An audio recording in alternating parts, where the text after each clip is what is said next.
name is Carol May Whittick, your creativity and spiritual life coach and your host of Her Conversations Tools for the Awakening. HER is an acronym for Higher Energetic Resonance. This is the optimal state to embody in order to attract our highest desires. What is the awakening? This is the moment in time when humanity rises up out of the darkness. Who is awakening? Each one of us present on earth today, reclaiming our sovereignty, seeking greater possibilities in our reality, and looking for solutions. We know being awakened is not a lofty ideal, but a necessity. If we can transform ourselves, we can change the world.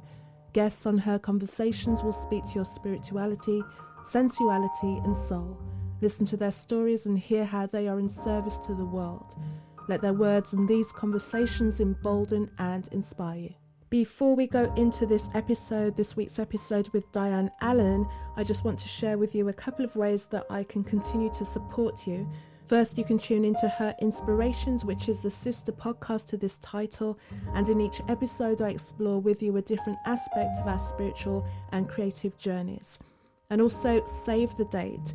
Wednesday the 9th of October is October's Creative Confidence Masterclass.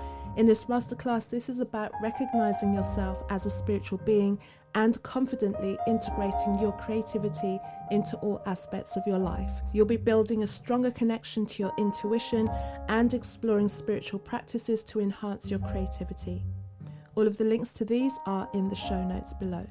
My guest this week is international speaker, violinist, and author Diane Allen. She's a global authority on the flow state. She is known for her experiential keynotes, training, and coaching programs that go beyond engagement, featuring her 3-step flow strategy system, which empowers people to get into their flow state, be in their genius, and love what they do. During our conversation, Diane shares about what flow state is and how it's not just exclusively for creative artists, but for everyone. She also demonstrates how we can all easily enter into flow. So as always, I begin by asking my guest, HER is an acronym for Higher Energetic Resonance. When do you feel that higher energetic resonance? Wow, I love that question. And I think I feel the most energetic resonance when it's usually on a big stage when there's a lot of people doing the same thing at the same time. There's something about, in my experience, when I used to play in orchestras, audience sing-alongs. You've got the choir behind the orchestra and the audience singing along. You've got large groups of people coming together, doing one thing at the exact same time, and we're all unified through that. And unity is just one of those things that spontaneously will have me burst down into tears. It'll even be, I remember I was doing a walk to cure Alzheimer's, and I was like there blubbering as well. So I think that when we're reaching for these highest values that are so beyond ourselves, that for me, unity really touches me in that way where it just gets me into that higher energetic resonance for sure. Perfect answer. And before we go further into the conversation today, Diane, I just want to give you a moment to introduce yourself and talk about the work that you do, and maybe even how you got to the point that you're doing the work that you're doing now. I'm a speaker and an author, and I speak about the flow state. The flow state is, in positive psychology, it's the this optimal state when we feel our best and perform our best. It's what I like to call when your genius and your heart become one. And we can go into it later on. There's not neuroscience behind it. It's actually a state of mind. It's not a mindset. It is a mind state. And how I've come about doing this is, decades ago when I was teaching violin and performing in orchestras, I knew that students would have to have some way to keep themselves engaged, because the violin is one of the hardest instruments to learn. And I knew from my own experience as a violinist, like when you get into the music, which actually is getting into your flow state, but when you get into the music, you do get into this transcendent state where you really deeply connect with the music, connect with your instrument, with the activity you're doing. It's very engaging and very meaningful. And I thought, if I could just teach my students to get into the music, if I could just do that, then they would have a carrot. They'd have a reason to go through the rigors of learning how to play the violin. So for decades, I had been teaching people how to get into the music. Fast forward, it was 2019. I'm filling out applications for TEDx talks. And every application asked, similar questions, but they were different enough that they would pull different things out of me. And one day I was answering one of those and I just simply wrote as my idea worth spreading, get into your life like a musician gets into the music. And as soon as I did that, every single TED event that I applied for asked for an interview. So I thought, ooh, I hit on something here. One of those interviews, they said, can you go deeper? What does that mean? Can you go do some research and come back to us and let us know? And so I was talking to a good friend of mine and I said, hey, she wants me to go deeper. Can you pull it out of me? I'm not sure how to go deeper. I thought I was already deeper, that kind of thing. And she goes, well, you are talking about the flow state, right? And I was like, oh my gosh, I, like so many other people, we slip into flow so easily. Sometimes we don't even realize that there's a name for it. And I was like, oh my gosh, of course, getting into the music is getting into the flow state. And so that's when I went into the research, found out there's all kinds of neuroscience and information to back it up. It's a real thing. And I've been teaching nowadays, I now do corporate speaking, and I'm working with people to help them to get into their life and their work like a musician gets into the music, which is basically getting into their flow state. So, how are you guiding people into their flow state? Because me as a musician, also as a singer and a performer, I know what, or even when I was doing athletics as well, what it is to get into that state where it's you like transcend the physical and any of your own awarenesses, the mind that would be like, can I, you go past fear and you just get somewhere and you're in this magical place that is somewhat difficult to describe some way. And I know that was that almost that high that I was always chasing. The reason that I was pursuing a career in like a notoriously difficult industry was because I just wanted to always be in that state. And it was sometimes difficult to understand or explain to people who didn't logically understand what it was that I was going into. For me, it like reminds me of there'd be moments of deep joy, there'd be moments of amazement almost as well. And I remember some of the times I've been kind of noting this down recently is one of the times when I first went to a music studio, one of my earlier times, and I was stacking my own harmonies, to Okay. kind of like do my own backing vocals, and I heard them come back at me. And there was a point of me hearing my own voice with my own harmonies. And I'm one of those people that likes to kind of play around with the harmonies as well. So kind of like do a lot of dissonance and release and everything. So I was just hearing my own voice come back. But also I was not only hearing it, I was like re-experiencing it as well, because I'd kind of play another line back, sing along another line so that I knew what to go in at. And it was moments like that that I was like, this is why I have to do this. And this is what I wish everyone could experience within their own avenue, whatever it is that gets them, so that they can understand what it is and what peak areas of experience there are in life, and how there's so much more to just getting the stuff and doing the thing with your mind, but getting into their and as a musician you kind of go to this place where it pulls out every emotion. It touches your sadness, it pulls you into the highs. And when you've got someone who's performing at flow state, and I always like to listen to really good gospel singers, because they seem to be able to go into their emotions and transmit their emotions. There's something about being in that and then pulling everyone into that space as well, that's a magic that I can understand from your point of view, and that I've always wanted to translate to other people. I'm like, you, if you could taste this, you would know why it's so important to find something that you're passionate about and just get immersed in it and do it to the best of your ability, and just keep chipping away till you find your own joy in that. So that's, you know, I wanted to feed my own experience of flow back to you. Yes. And, to answer your question, like, where do we start with all of this? Does seem like it's a very elusive thing to attain. And, it comes and goes. And so let's take a look at how do you know when you're in flow? Because it's like that awareness is the first step. And so if we take a look at your experience in the recording room, stacking those harmonies, that was such a visual as well as like I could imagine, and the emotion of that, what that must have been like is a really incredible thing. And so the first thing, if we were going to unpack that is, Carol, would you say that you were deeply focused, Mm. Oh yeah, you have to be. right? Yeah, You yeah. were deeply, deeply, deeply focused to the point where, let me guess, there was like no inner critic or fear. It was Mm, just gone, right? mm, mm. Yeah. Yeah. So these are key indicators of being in flow. Did you lose a sense of time? Like, did maybe the time go by really quickly? Did it feel like it was going by quickly, or maybe it was going by slowly, but it felt like in a good way?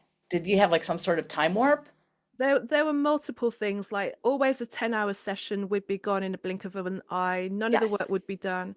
But then also when it came to really listening closely to the harmonies and trying to work out where the next one was going to go, you know, once I've kind of got the core of them there, I wanted to bring in some additional, you know, like a fourth line and a fifth line and maybe in a sixth line.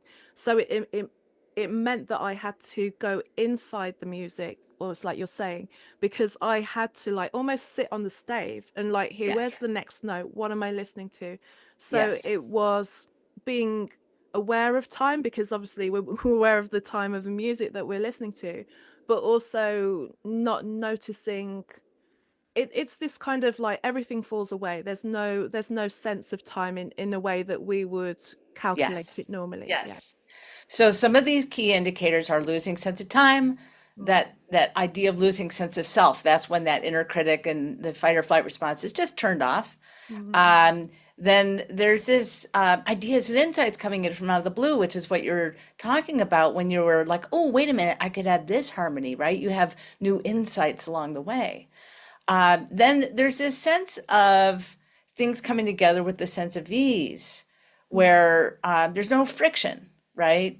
There's like an ease to it. I'd like to say to people, like, have you ever gotten more done in 30 minutes than you had in the last 3 days?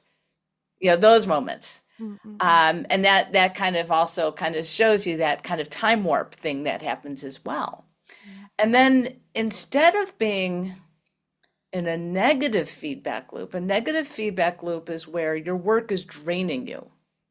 It's when you might have to use willpower or discipline to get things done.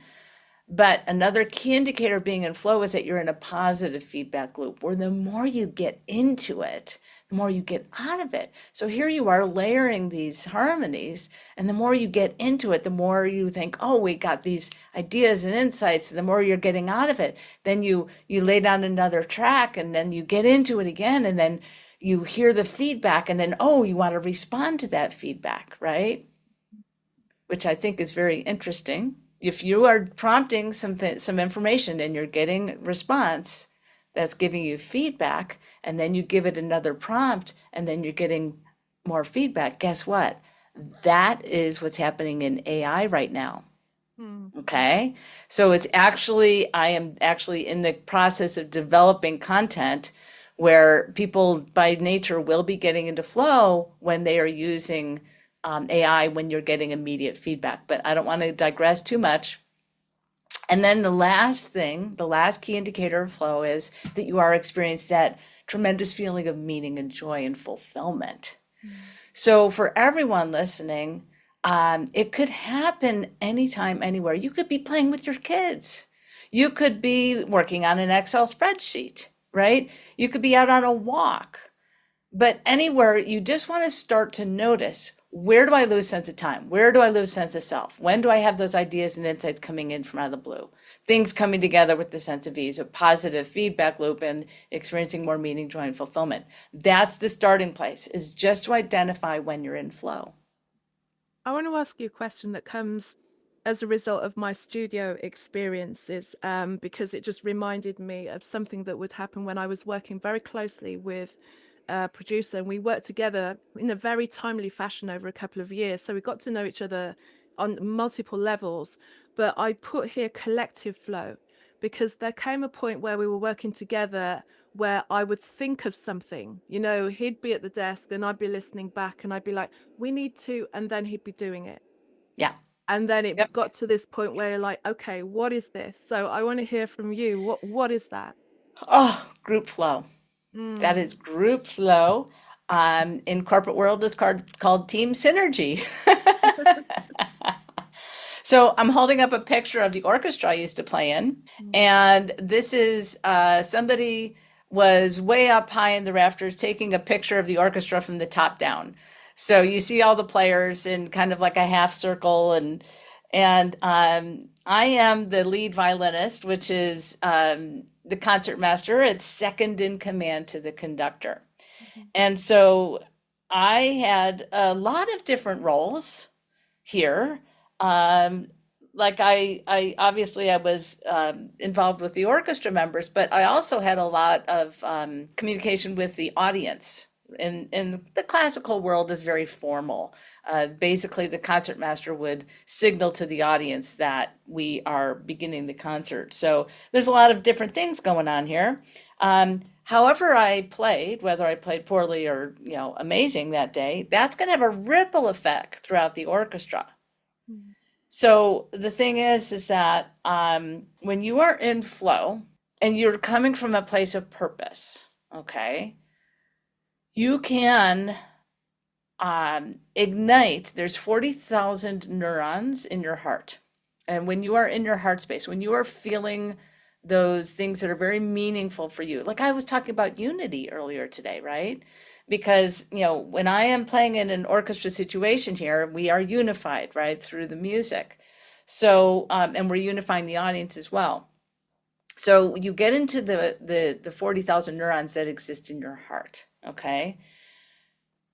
I had to lead without ever speaking a word, right? This is nonverbal communication. So the Heart Math Institute has information on the electromagnetic field of the heart. And apparently it reaches 3 feet out in all directions around us, which is 60% more than the electromagnetic field of the brain. Okay. So when you're in those 40,000 neurons in your heart and you're exuding your energy in 3 feet around you, everybody in that circumference around you, they're going to sync up with you. And they're going to get into their heart space. They're going to get into it as well. Now they're exuding their energy 3 feet out. And so this becomes this giant ripple effect in all different directions. Now we've got the audience looped in. So the very nature, the energy of it, I like to call flow the energy of influence. Now, to make this in simple terms, maybe we've all had a friend who Friday night is their night. It's home. We make our own pizza at home on Friday nights. Why don't you come on over, right? And you might be like, okay, that's not interesting to me. But when you get there, they are so enthusiastic about it. They are so like, oh, we got to do this, now you got to do that, and their enthusiasm becomes so infectious. And so, in a way, that energy of influence is the energy of enthusiasm. And it does, you can't help it. You do start to get excited and into it in the same way they do. So I would imagine when you have both of you, you and the person that you were working with in the recording studio, both in that state, that it was going both ways. And I imagine it was very, very powerful. Mm. Mm. Yeah. After having worked with multiple people over the years where there hadn't been that connection, and then finally you're like, finally someone who understands me on all levels and is able to just put in you know, change it, where I'd be like, let's turn that up or let's move that around. Just doing that by me simply thinking about it. So yeah, I've had experience of that group flow as well as that experience of flow within myself. So I know it to be a real thing.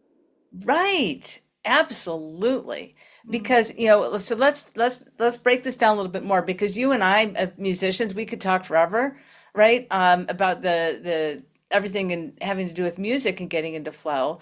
mm, But I think that the thing about being a musician is that it is expected of us to get into the music. Nobody wants to see a musician playing the notes only, mm, right? They expect us to transport people. So when you've got an enormous audience following a musical group or it's an experience and everybody feels this, right? It's this giant ripple effect. So that's why I'm like, you can do this in any area of your life. It's just that we have more experience with it because it is expected of us, right? Now, um, the thing is that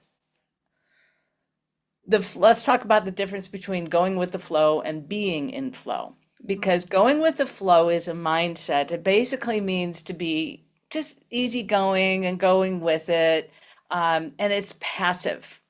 But when you are in flow, it is actually action based. It is, you have to be active, that which is why musicians and athletes and yogis and artists and writers as well, right? They're expected to, we have these stereotypes of these people getting into the zone or being in their flow state.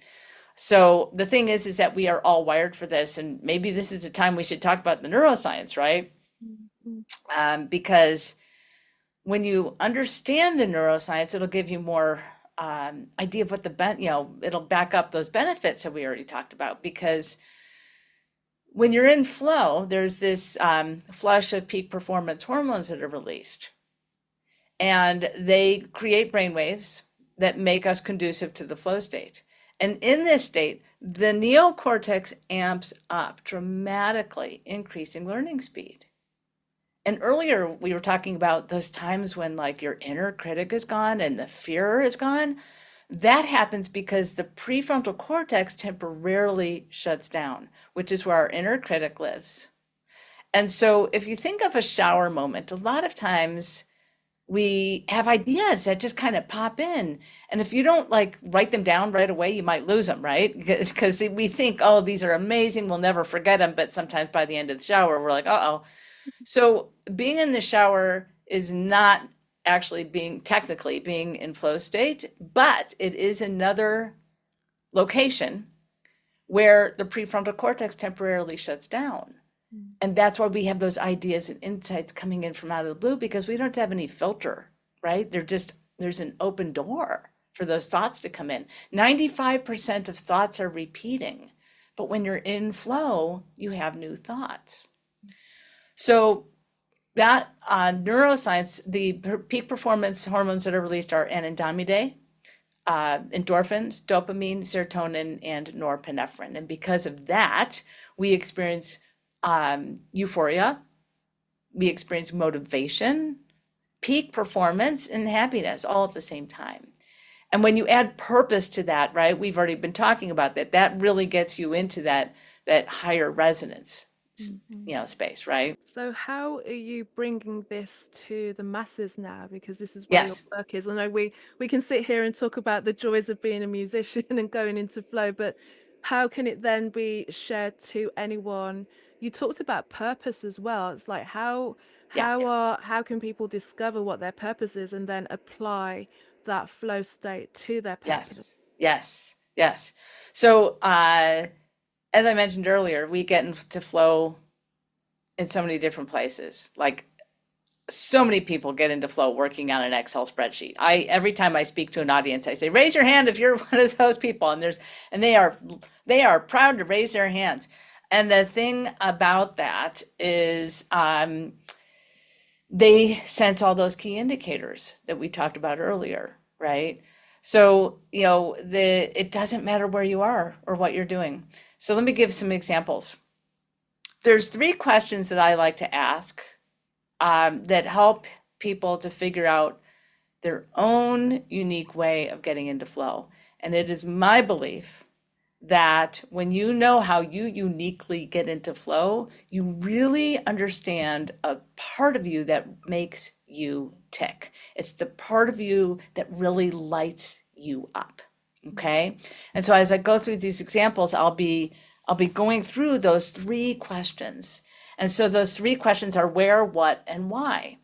And so what we do is we start off with where. Where are you when you get into the flow state the most? How do you know you're in the flow state? Well, it's those key indicators we've been talking about, right? So sometimes it's just a matter of locating it. So I'll give you an example. There was a gentleman who contacted me after he heard me speak. He said, I get into flow frequently when I'm not at work. I don't know how to get into it at work. So before we had a meeting, I jumped onto his LinkedIn profile and I saw his job title. But then next to it said avid skier. And I was like, oh, okay, he's getting into flow state on the ski slope. He wants to feel that at work too, right? So I said to him, okay, let's just not even talk about work right now. Let's talk about skiing. So where are you? On the ski slopes. It's very basic. That's where he loses all sense of time and feels one with the activity, right? What are you doing? Super easy. He's skiing, right? That's what he's doing on the outside. But there's two parts to this what question. What are you doing on the outside? What are you doing on the inside?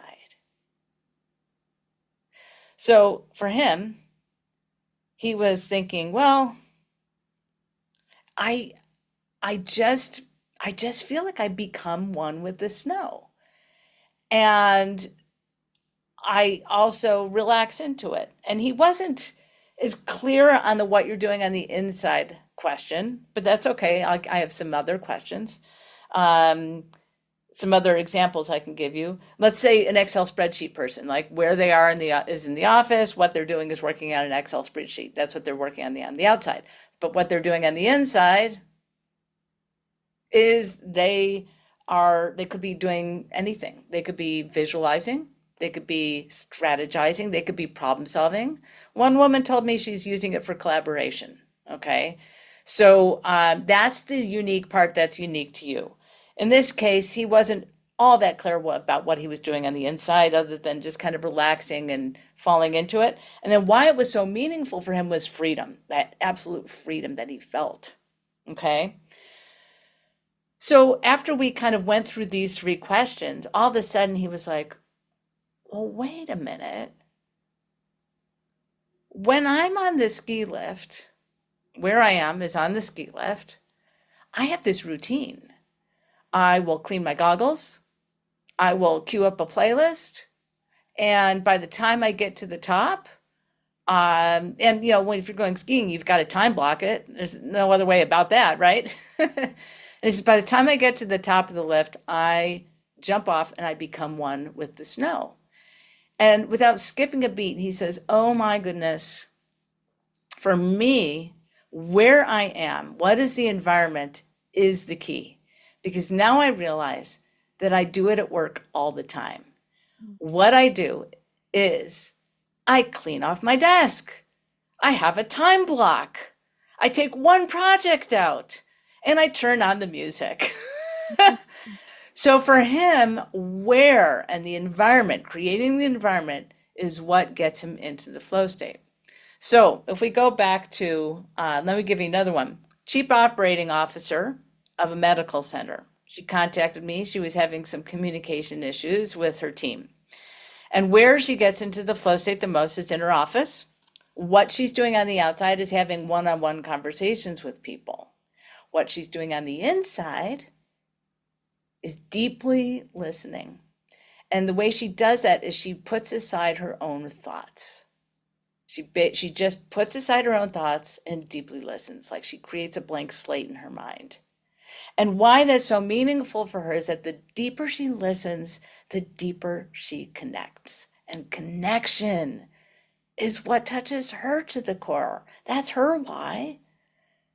And so she realized, okay, I do this all the time one-on-one. Now, the issue I've been having is with my team meetings where people interrupt all the time. And then they point a finger at me for lack of leadership. So figuring out her flow strategy, this is what I call flow strategy, what you do on the inside and why it's so meaningful. Those are the two key parts that become your flow strategy. She knew exactly what to do.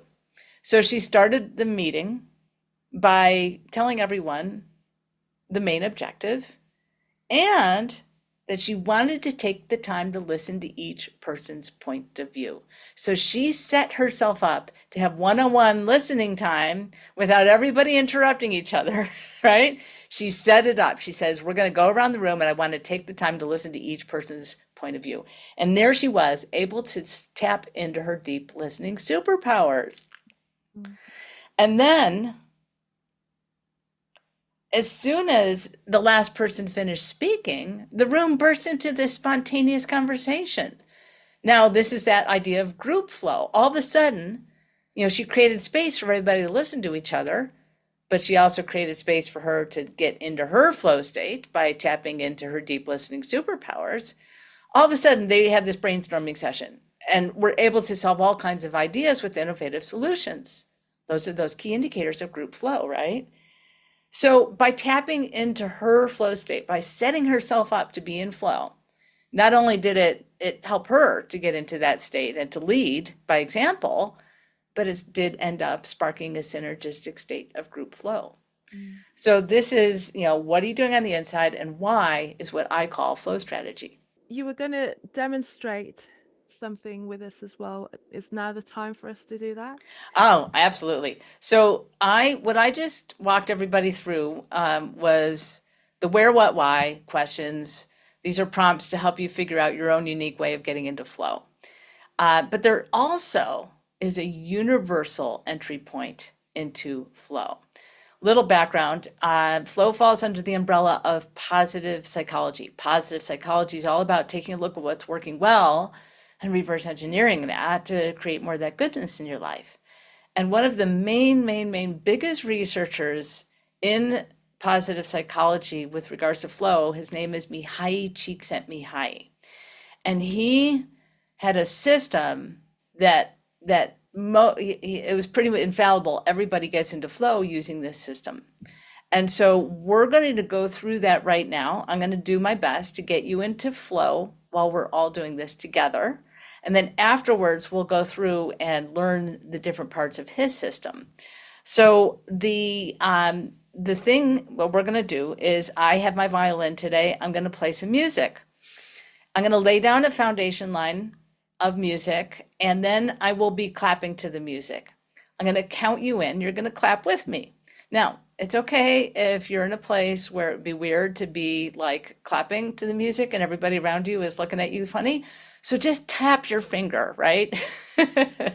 Just find some subtle way to do it. And then what's going to happen is I'm going to walk you through a series of challenges. I'm going to give you different things to do with your clapping or your tapping. And what's going to happen is in my experience is that every time I've challenged people, because I do this with a live audience, we do this together, is that every time there's a challenge, it might fall apart a little bit, but usually I've never had it where it's fallen apart. It's always where people rise to the occasion and they're able to meet the challenge. And then I'm going to give you another challenge. You're going to rise to the occasion again. So you might feel a little bit of a roller coaster ride as we go through this, but that's by design, okay? And then the most important thing to go through this is to make sure, number one, that you participate. You can't just listen to this and think you get it. You actually have to clap or tap your finger or something. You have to participate in order to have the experience.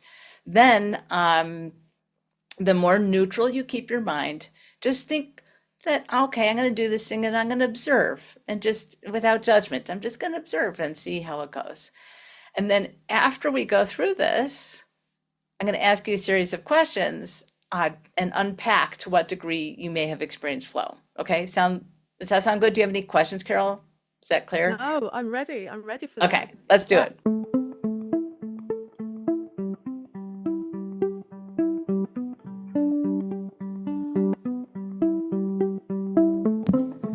So just listen. I'm going to clap. 2, 1, 2, ready, go. Keep going.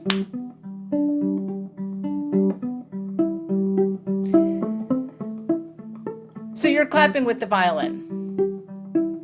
And for your first challenge, I just want you to observe. Are you clapping exactly with it, a split second before or a split second afterwards?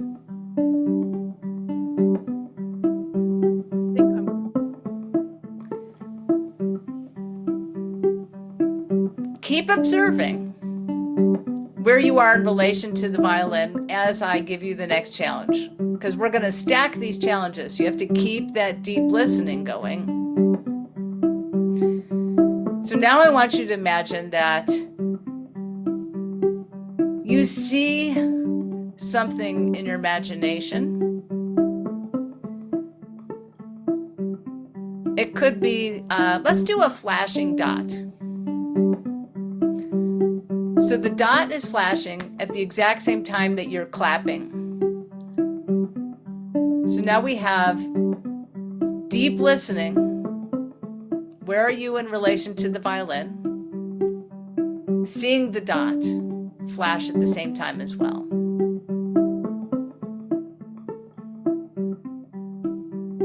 Keep going.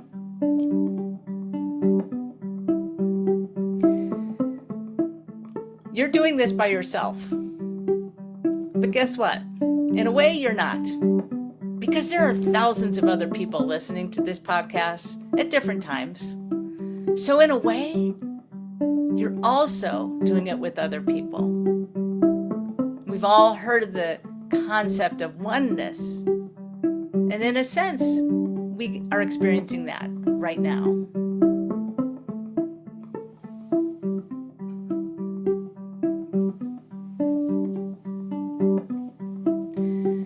Your last challenge. I'm going to play a melody that you have never heard before. I want you to end the song at the exact same time that I do.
How was that, Carol? Did you have some sort of experience?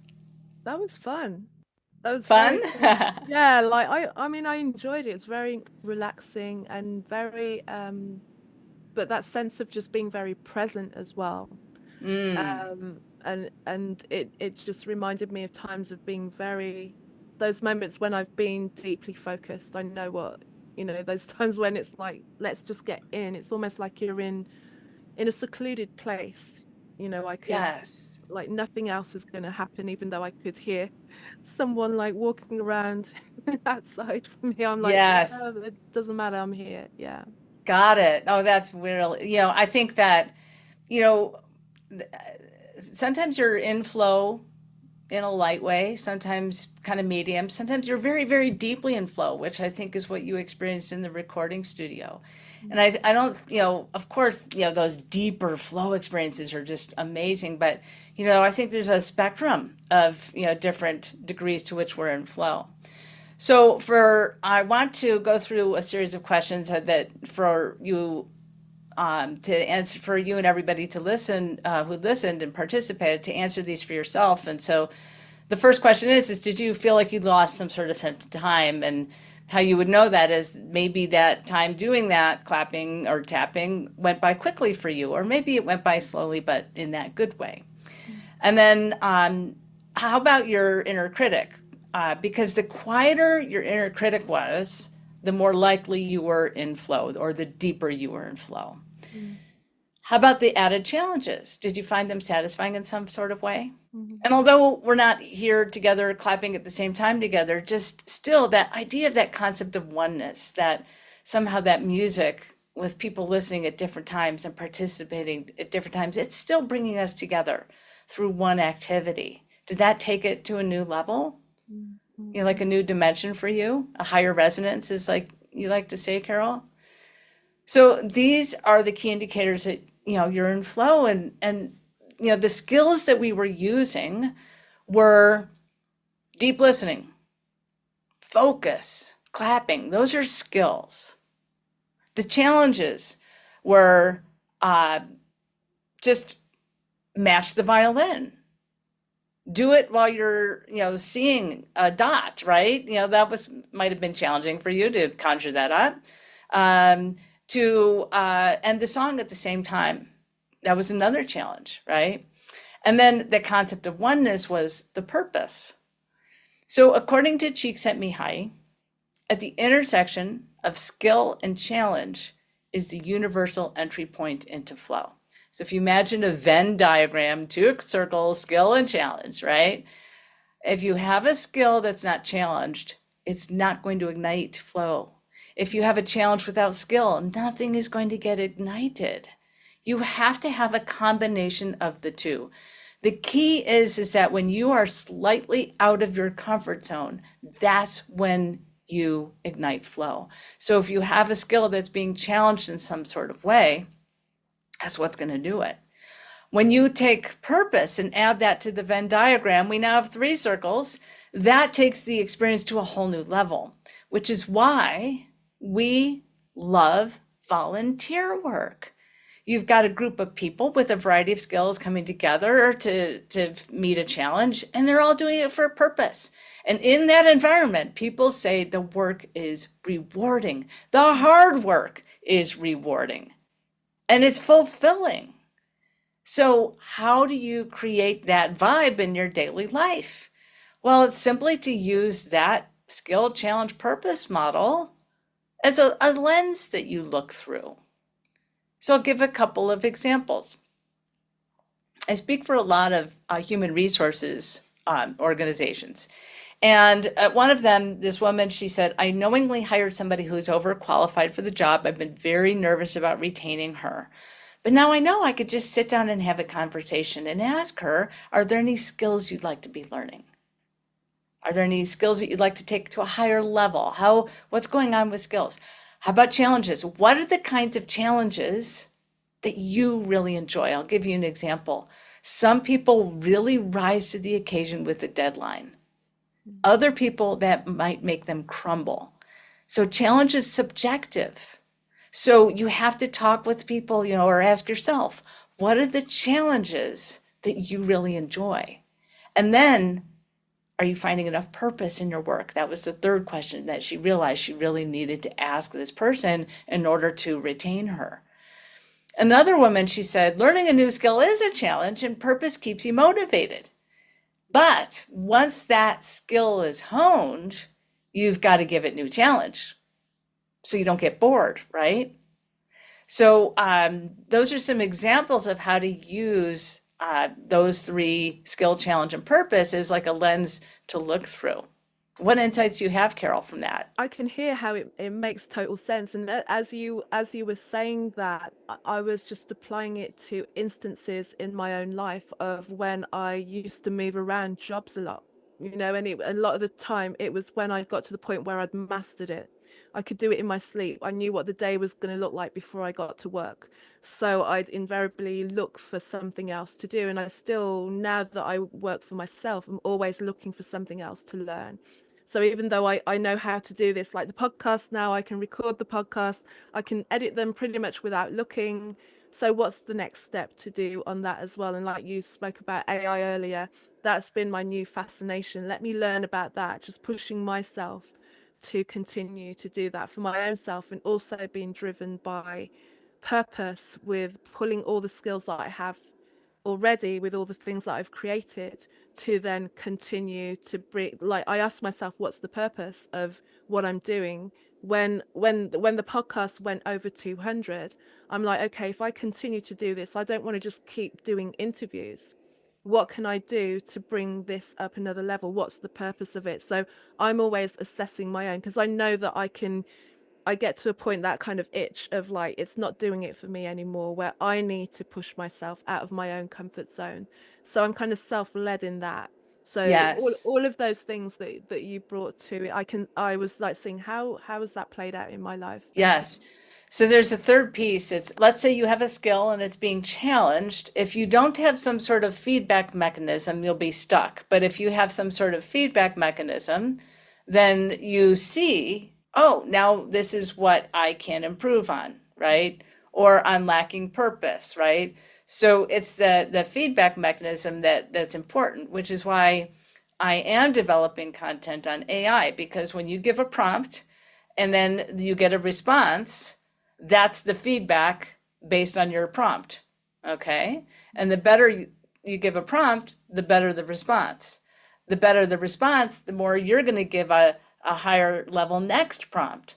So then the AI is going to become elevated. So you basically are bouncing between, let's say, if we called the prompt a skill, AI gives you a feedback, you become challenged by that, right? So the whatever the feedback is, that becomes a challenge. So what do I do with that next? Then you give it another prompt. You're developing that skill. Then you get another reply from AI. Now you've got to look at that feedback and treat it like, okay, how is this challenging me? And so it elevates as well. It's not just a back and forth between skill and challenge, but each skill and each challenge is getting at a higher level. And I think that's what describes, if you think of a spiral going up, that sounds like what you just described, Carol, for yourself. You've been doing that for years. I'm going to learn more. Now I'm going to add more purpose. Now I can do this. Now I'm going to add this skill. Now I'm going to challenge myself, right? It sounds like you've been doing that for years. It's self-expansion. I wanted to ask a question. You were talking about the feedback loop and the skill between yourself and AI. And one of the things that I speak about in my work is how can we maintain our own connection to our own creativity so that we're not just going backwards and forwards with the AI. It's like, so how do we incorporate the part of ourselves that still pulls from our higher selves, our intuition? I'm talking from my spiritual It's expansion, that part as well, so that when we're not just going backwards and forwards here, but we're right. still bringing ourselves through. And that's the part that I always say, like, let's continue to evolve with all of the tools that are being brought to us in the technology, but let's also maintain our creativity through our own spirituality. So Yep. I'd love to hear your take on that as well. The art of being in a world of doing, right? The art of being in a world of AI, right? And it really is to come back to the tools that we just talked about. You coming at things from a place of how can I apply everything I know about being in my flow state? Because that's when I'm being in my most unique, authentic self. That core piece, what am I doing on the inside and why it's so meaningful? That's me. That's my signature, right? And then we could use the skill challenge purpose model as well. So how am I being in this moment is if you feel off, why? Why are you feeling off? How can you bring yourself to being back on? It's using these guidelines that we've talked about. So for me, let's say when I write music, what I'm doing on the inside is I'm problem solving. And why it's so meaningful for me is that my music then becomes freedom of speech. Okay. So I think that applies really well to my approach when I am using AI, is because it is problem solving, but it always in the end is for me not to have the AI talking for me, right? I don't, besides, you can get into issues if you use their information verbatim. You just use it to bounce off of, for me to free and get to my level of speech and that freedom of speech that's uniquely me at a much higher level, with the aid of using AI. That would be how I would personally describe it for myself. If I am not doing that, I am off. I'm having an off day. I don't feel good. Does that make sense? But if you've already got that awareness of you being on and you being off, then you know that. But for those who maybe haven't found that sense of self, who knows? This is a question. This is something that I'm still exploring as well. I think we're early days. We don't know I think exactly it's what that those means. I think it's those key indicators. If you're slogging through your day, right? Mm. Yeah, we all have hard days and we do have to, make our way through them. But when you're in flow, you do have that lightness to it, that ease, right? Things just coming in. So that's what I'm always striving for. Just like you said at the beginning, like, oh my gosh, a lot of my music career was just to strive for that. So everything that I talk about with flow is how can you increase more time that you spend in flow? Because the more, there's, for those of you who follow Adam Grant, he's an organizational psychologist, and he wrote an article in the New York Times and he gave a TED talk on this very topic. And he talked about the mental health spectrum and how halfway between depression and flourishing, there's this midway point where you're fine, but you're not fine. You're functional, but you can't get motivated. You're just kind of blah. And the word for that is languishing. So according to Adam Grant, the antidote to go from languishing to flourishing is to get into your flow state. Thank you so much for today. Can you just talk about the book that you've got coming out right now and also where everybody can find you, Diane, please? Two things. Number one, I have a gift for everyone. It is an outline of everything that we talked about today, plus a couple videos. That's just my gift for you. There's visuals as well of the flow strategy system and the 3 Venn diagram circles. And so you can get that at tinyurl.com/flowstategift. We'll have that in the show notes. And then my book is called Flow, Unlock Your Genius, Love What You Do. And in that book, I also go into everything that we talked about today. In both the book and the free gift, there's a flow strategy worksheet as well. And the thing about the book is it gives you the opportunity to really develop a lot of concepts, like the one I talked about, leading without speaking a word. Also how to create a culture of flow in your workplace, as well as getting yourself and other people into flow, you leading yourself to lead others.